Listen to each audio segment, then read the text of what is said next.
Hello everybody, Flik here, welcome to Let's Chat, my weekly vlog series posted every Monday at lunchtime if you're in the UK, and thankfully there hasn't actually been that many comments on last week's Let's Chat because right now outside there is construction of some kind going on. Super loud, woke me up at about 7:30 this morning. I think they're breaking for an early lunch, by the way, exceptionally early lunch, but I'm taking this window I have right now, so the long and the short of it is I might have to stop because it's literally right outside, so it'll be far too loud. So let's try and get through this. I do have one other thing to kind of cover. Well, actually two. If I was going to do this in a rebirth run, but rebirth runs are generally like 40-50 minutes.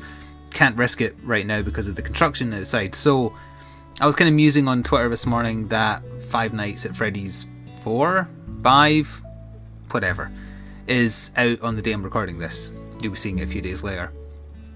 And I was hypothesizing that there's two kinds of people that involve themselves in those games. There's those that play it, and there's those that watch it. And of the people who play it, I think a very significant chunk will just be doing it for monetary reasons via Twitch, via YouTube, etc. The only other people who play it, I think, will be those who have watched someone play it and then get it as a result. And that's fine. I don't see how people can enjoy those games. I get that apparently they have a fairly interesting story that, you know, goes through all of them. That's fine. As far as a game though, it seems like super basic and just boring and just jump scares, and who cares about that kind of stuff? Well, actually, the viewing side of things I mentioned there is probably the people who care about it. From a schadenfreude point of view, shameful joy. They like watching people getting terrified so that they don't have to be the ones who get terrified. It's funny to watch someone get super scared at a silly jump scare. So, is there anyone out there who, well, for one, doesn't watch people play it on YouTube or Twitch or whatever, doesn't like seeing people get scared, and who, three, just buy the game and play it because they like them? Is there anyone in my audience that do that? Because I honestly don't think there's that many people who play those games for that reason. I think most people prefer to watch them being played or play them but do so for exposure. Maybe that's slightly cynical, but that's how it comes across to me anyway. So that's what I wanted to mention. I was going to go off on a tirade about it in a rebirth run, but I can't do that right now, so you got it here. The other thing I wanted to mention was I have one Japanese candy shop that I have not opened and I have not tried because I'm fairly certain I'm going to hate it, and I thought, why not do that on camera? So it's these. And I'll talk a bit about them in a second, but if we turn this around here, that's apparently what they look like. I shall give you the description from the July Kashi Connection leaflet here. These are Komeku Seaweed Wasabi Crisps. With a unique taste, these are crisps with a seaweed nori and wasabi taste. The wasabi is definitely the stronger of the two flavours, which is why I know I won't like these. They have a nice crisp texture with a heavy crunch because of the thickness of each piece. So I have tried wasabi coated peanuts and peas before. Wasabi is horrible to me. It's one of the strongest flavours you'll find in Japanese food, actually, because usually they're pretty mild. I'm sure they'll be awful, but I thought, why not? This might be the first time I find something. Also, it's going to be very, very loud while I open them, so hang on, I'll open them over here. It'll be the first thing I've ever tried with wasabi that I might actually like, since it's not a pea or whatever. It smells of shame. No, it smells of coffee that's been sitting in the sun too long. That's what that smells like. I have juice at the ready because I have a feeling they're not actually that big or thick. But there you go, that's what they look like. Can you focus on that? Pretend that's my face. It's not vastly different. It doesn't matter. You see it. So hang on. Yeah, that's wasabi, alright. Ugh. Alright, I won't wimp out. I'll actually eat it.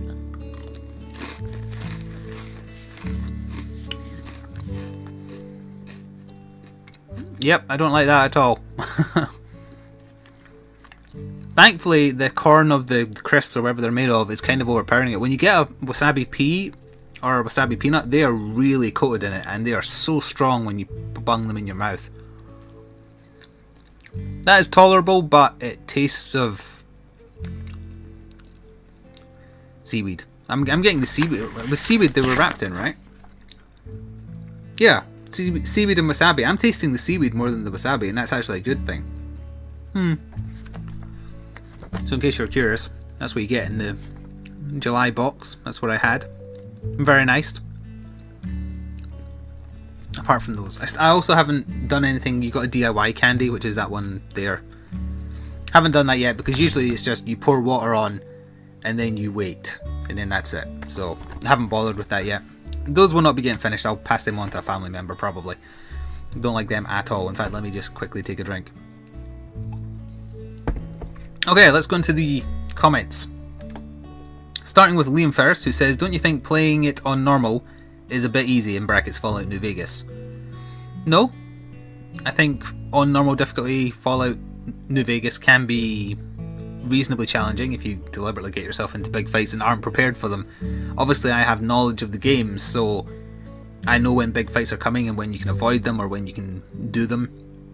I don't think the part has gone live yet, but a very common one is when you first get to, not Prim, Nipton, and you find the Legion there and they threaten you, but they let you live because they want you to tell people what they've done there. My usual course of action when I get there, regardless of difficulty level, is I want to murder them so bad. So I know how to set it up that it's actually fairly easy to do so, and you'll see my chosen method for doing that in the playthrough. If I was on a harder difficulty, would I have been able to do it the way I did it? Yeah. In a straight up gunfight though, probably not. I'd rather not bump up the difficulty because this is it's a casual thing. I'm just enjoying it and showing people what a fun game, playing it in a way that I'm not accustomed to, getting in enemies' faces and raging at them and asserting my authority on bullies and what have you. Becoming the bully myself, I guess, is the arc that my character is going to go on in this playthrough. I'm not going to change the difficulty. I'm fine with it being on normal. Is it a bit too easy? For an experienced player, probably. But that's not the point of it. Also, I hear trucks and stuff moving around, so... Alright, it stopped. We'll see, we'll see. G. Andrews says he's got a wee bit of a long one today. Okay. Fallout 4 is actually the first to bring mods to consoles. Oh, isn't actually the first one. Unreal Tournament... Oh, that was the Wasabi thing coming back on me there. Ugh. I do not like Wasabi. Why did I do that? Unreal Tournament 3 brought mods to the PS3 back in 2007. It wasn't poorly done, it just didn't catch on. I remember them saying it was a first though at the Bethesda conference. Was it first with an asterisk and they meant like first on next gen consoles or something? Whatever happened to your trailers, good or bad videos? They were always insightful and entertaining. I went into this, not last time, but the time before that. Or maybe it was even during a Rebirth run. I should stop discussing channel stuff in Rebirth runs, but I can't help it sometimes. I did a test. Oh, actually, I know where I wrote up about them in the June write-up on my website, fliksgamingstuff.com. So you can check there for more details. But the long and short of it is, I did 3 tests, enjoyed making them, and I wish that the series had legs. However, they didn't really get a lot of views. They didn't do the thing I needed them to do, which was drive new audiences to my channel. It was existing subscribers that watched. The total subscribers gained from all 3 together, the Fallout 4 one, the Monster Hunter Cross, and the Deus Ex, was 0. Didn't gain any new subscribers from any of them. And the whole point of the new series I was trying to think up was a series of some kind that isn't a playthrough, that's something different that will attract people to the channel and hopefully convince them to stay and subscribe. It didn't do that, so it's on the back burner for now. I'm looking for more ideas, open to suggestions as well. So that's why there hasn't been one for a little while. That and there hasn't really been any more trailers, although granted there was plenty at E3 I could go into. But yeah, that's why there hasn't been any more of those. It wasn't doing what I needed it to do. There's not much room in my schedule given my crappy uploads, so there's only really space for one non-Let's Play thing that I want to be able to drive new audiences. And it's very, very difficult to think up something that hasn't been done. Put it that way. And I thought I was onto a good idea. I thought it had legs, but it didn't do what I needed it to do. So, that's the long and the short of it. Back to the drawing board. And let's see, what did you say next? How are you wearing a sweater in the middle of summer? Because I'm in Scotland and it's very, very cold. Today it's actually quite cold as well. I was tempted to put it on, but I wanted to show off my zombie t-shirt, but you can't really see it unless I'm sitting back like this or whatever. Yeah, beeping outside. That's why I was wearing a hoodie, because it was cold. And because I was cold. I thought I was coming down with the flu/cold because it didn't feel like hay fever that I've been suffering from the last few days. Now it turns out it might just be hay fever. Usually it's bad at the start of summer, then it kind of middling throughout. It seems to have gone like, started high, low, and then end of summer it's gone up again and I feel awful. But anyway, I know it doesn't get nearly as warm there as in Nova Scotia, but still, no, it was cold, that's why I was wearing it. Yeah, I was wearing the red hoodie, that's one of my favourites. I've watched every video you have posted save for Isaac all the way back to Battle of Z, which I'm working on now. That's not actually that far back, considering I've been going since like 2007. Enjoy your material greatly and wish you all the best in the future. And then you did a Japanese thing with lots and lots of kanji that I can't read. I can read a little bit of it though. Wakashi... nope. Natani... Shimasu. You ended with Shimasu, I can read that. Nope, can't read it, too much kanji. I don't know what you said. Dragonakis says, enjoying Fallout. I don't know if that's a threat or something, because he just did like that and nothing else. I'll thumb it up anyway. Monty Owen says, Flik, I am waiting to see a T-Rex in Ark. Also, that mini T-Rex was a dick. It was a girl, but yes, that mini T-Rex girl Carnal was indeed a dick. I haven't seen a T-Rex yet, spoilers for the series, but I'm exploring more. I've run into a couple of new enemy types. I don't know if they were added in a patch or not, because I'm very surprised I didn't see them sooner, since they seem like a low tier enemy. But let's just say I start getting swarmed by things. Oh, and I guess I should go into this now. Someone commented and suggested something fantastic that I wish I'd done sooner, or else I wish I'd been told about sooner. They suggested that given I'm playing on a self-hosted world, you know, a local game, why not tinker with the server settings, as in the host world server settings, so that the game is more to my liking. So I have done that now. I've made nights a little bit shorter, I have made taming a little bit easier, and I've made the damage I take a little bit lower. That's it. I'm going to continue tweaking them. You'll see the changes happen. I go into them in detail when they start applying. So I don't want to make the game easy by any means, but the turning point for me... hang on, let me check if this will be a spoiler or not. No, it will not. Okay, I can talk about this freely. It was the attempted taming of a trike that was the point where I just lost it and became super salty. Failed to tame a trike. Decided that's it, I'm going to have to look up a step-by-step tutorial because this is infuriating. I did, and the tutorial video on how to tame a trike is 1 hour long because that's how long it takes. And I saw that and thought, no, I'm not doing that. I guess I'll just have to go through the game without taming. Thankfully, now that it's been pointed out to me, I can make it easier to tame, and I have done. It's more possible now. You do not want a two-parter where it's me just sitting watching a trike get tamed. It's a terrible mechanic that they really need to rethink. You do not want to sit there for a real life hour to do that, and I assume a T-Rex must take like double that, or maybe even more. So yep, I'm technically playing in an easier world now, from like episode 24 or 23, because I've changed some of the server settings to make the game more to my tastes. Easier taming, slightly easier combat. I'm tempted to increase the yield from gathering. I think you can do that, just to make it easier for me to build stuff, but not hugely. And that means I can explore more often, and I want to get deeper in. So that's what's going to be happening with the Ark series. I also kind of pitched in the most recent one I recorded that around about episode 30 I might also start doing some online stuff. Still carrying on with my solo world to learn and level up myself, but then also maybe tinkering in an online world with other people. Pardon me, my worry if I go online, whether it be a private one or not, is I'll play with people who have a lot of playtime and they'll just want to show off. And they'll show off their T-Rex mounts and their guns and all this fancy stuff that I want to discover for myself. That's my fear. And it'll happen if I do go online. I guarantee it. Alex Riley says, yes, it's a Sweeney Todd razor. This is in relation to the cutthroat shaving that we were talking about last week. Apparently very good, but not going anywhere near my face. You and me both. I don't want a razor like that near my face. I'll stick to my well-known branded razor, Thank Ye Shy. Sai? Thank Ye Sai? What do you do? Let's look at Guild of Dungeoneering. I quite like it, but I've hit a grind wall. I haven't been approached about it, so I have no intentions at present. I may get it later. I have seen a little bit about it. It looks like it might be up my alley. I don't like the sound of it having a grind. I didn't think it was the type of game that could actually have a grind based on how it works.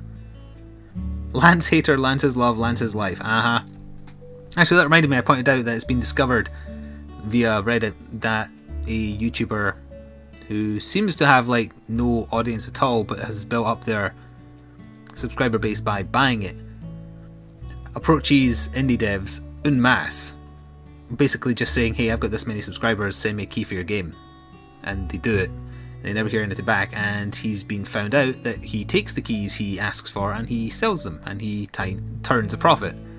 It's shameful. Obviously it's not something I do, but it tarnishes the name of good content creators like me by doing that kind of shit. Luckily, it's very rare that I actually approach a dev. I wait to be approached because I get so many emails a day anyway, so I don't have to be put in that position, but it's disheartening that someone would try and scam the system that works so well between content creators and indie devs. It's shameful. I can't remember their name exactly, you would need to check the backlog on Twitter, but it's a thing that apparently has been going on, and I imagine they won't be the only one exploiting goodwill like that, and it's shameful. Anyway, last 3 comments. Jason Anio says, I like Ben as the new Batman, Ben Affleck, I blanked on his name last time, because he actually shows the anger and emotion the Batman uses to fight with. I wouldn't say Batman shows his anger to fight with, he's more like a silent, brooding teenage girl, mostly. I don't think there's anything wrong with it. I mean, I hope he doesn't put on some kind of Christian Bale gritty voice. It's really, really bad. Not as bad as Bane's voice in the Nolan movies, but still. I don't know. I will give him a fair chance. Not necessarily via the Batman vs Superman movie, because that might be awful. I think he apparently turns up in Suicide Squad, that might be okay. I don't have a big problem with the Joker in that one, whoever it is that's playing him. Just because he won't be the same as, what's his name from the Nolan movie, doesn't matter. The Joker is portrayed in many different ways. By the way, I would love to say that I've played the Batgirl DLC for Arkham Knight, but it doesn't seem to be on PC because the PC game hasn't been put out yet, so even though I have it, and the Season Pass, I don't think I can play it, although from what I've heard it's just as bad as the Harley Quinn and Red Hood in the sense that it's like 15 minutes long, and it's utterly redundant. It's really bad. I don't think that's Rocksteady's fault. They've done too many good games for me to immediately assume they're just being dicks. It's Warner Brothers. That's their thing. They are terrible. And they have ruined certain aspects of Arkham Knight. Now, what you can definitely blame Rocksteady for is the over-reliance on boring Batmobile sequences. And sadly, Arkham Knight relies on so many of them that it will probably not get very high in my favourite games of this year come December. It will be in there. I did like playing it, but the Batmobile sections and the crappy DLCs. Nah. Anyway, 2 more comments. Big Nick says, thank you for the birthday wish. You're entirely welcome. And Fizzalix says, I'm actually really glad you're not doing Terraria and doing New Vegas instead. Believe me, I like Terraria, I've got over 200 hours logged, but so many people are just uploading Terraria since the new update and it drove me away from my favourite channels. Yours being my favourite of all of them, I'm glad you're playing New Vegas instead. Thank you very much. Don't get me wrong, play whatever you want.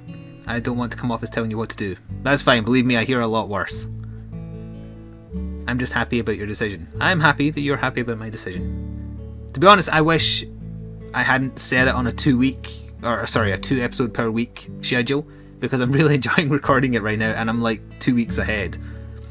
That said, there's not really a bad thing about me recording it in advance, given that I know what I'm doing anyway.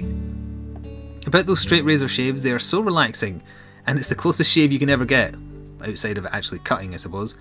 But damn, it's scary when someone has a sharp blade going across your jugular. That reminds me of a scene in Shenmue 2, where I failed it multiple times because I didn't understand what you were supposed to do.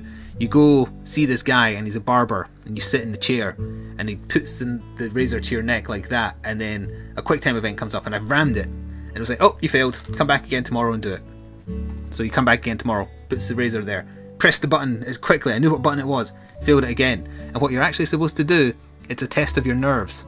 You're supposed to wait, he sits down in the chair, the razor goes there, and you just sit there with the button flashing for you to press it while it does like shocking camera angles. I thought it was really, really clever. One of the better moments of the second Shenmue game, actually. That was a random aside.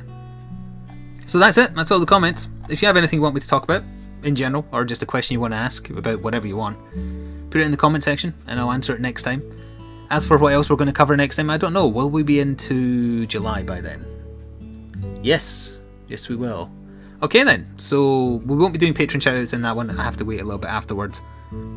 Oh, last aside, I did look into if I wanted to send away my Japanese 3DS to get it a capture card installed in it. It's a little vague about where you're supposed to send it for the person who actually, like, I bought my EU capture card from, so they are legit. It's just they have a 50-50 chance of whether you get a good one or a bad one, so it's a big risk rather for a big investment. But anyway, if I did want to send them my current 3DS, my Japanese one, to get it installed with the capture card, it looks like it would cost about $250 prior to any shipping costs, and that's shipping there and then the shipping cost back. So I'm still not sure. I'm holding out. I want them to say, hey Westerners, we know you're interested in Monster Hunter Cross, so don't worry, it's going to be out in March. If it's out in March, I'll still play the Japanese version, but then it's not as desperate to get videos on it out. I'm hoping that it's going to be something like that. If we have to wait for like an XU, that could be this time next year. That'd be bad. Anyway, I hope you enjoyed listening, and I'll see you next week. Ta-ta for now.